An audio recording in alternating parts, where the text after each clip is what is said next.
You know the noise the intercom makes when it comes on? The crackle you hear a second before the principal starts to talk?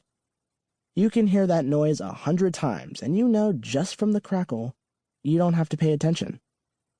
But then, the one time you do have to pay attention, the noise sounds different. The crackle sounds different. It sends a chill through you, and you know the principal is going to say your name. It's like that creepy old saying, "Ask not for whom the bell tolls, it tolls for thee." Except instead of a bell, you've got that crackle. It was the middle of second period when the intercom crackled, and the announcement came. I was in science class, converting Fahrenheit degrees to Celsius. Here's what Principal Salvatore said. "Will the following students please report to the guidance counselor's office?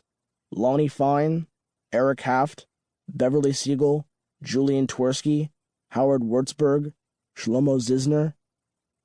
That's the entire 34th Avenue gang, minus Quentin, who'd gone into the hospital over the weekend, plus Beverly, who lives on the block and who hangs around with us sometimes. It didn't take a genius to know that something was going on with Quentin. As soon as Beverly and I stood up, the class began to hoot, like the two of us had gotten in trouble.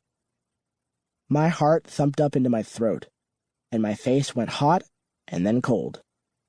I thought Quentin was dead. "Look, he's gonna bawl," a guy 2 rows to the side of me said. At that point, I couldn't have cared less what he thought, what anyone thought. I left my books on my desk and rushed out the door. Beverly was a couple of steps behind me. Once we were out in the hall, she ran to catch up and said, "He's going to be okay, isn't he?" I was afraid if I answered her, I would bawl, so I just kept walking. "Julian," she said. The way she said my name made me mad. "You think I know more than you do?" What I knew, what the entire block knew, was that Quentin was sick. Not just cold and flu season sick. It was the 3rd time in the last 3 months he'd gone to the hospital to get checked out. Beverly knew that as well as I did.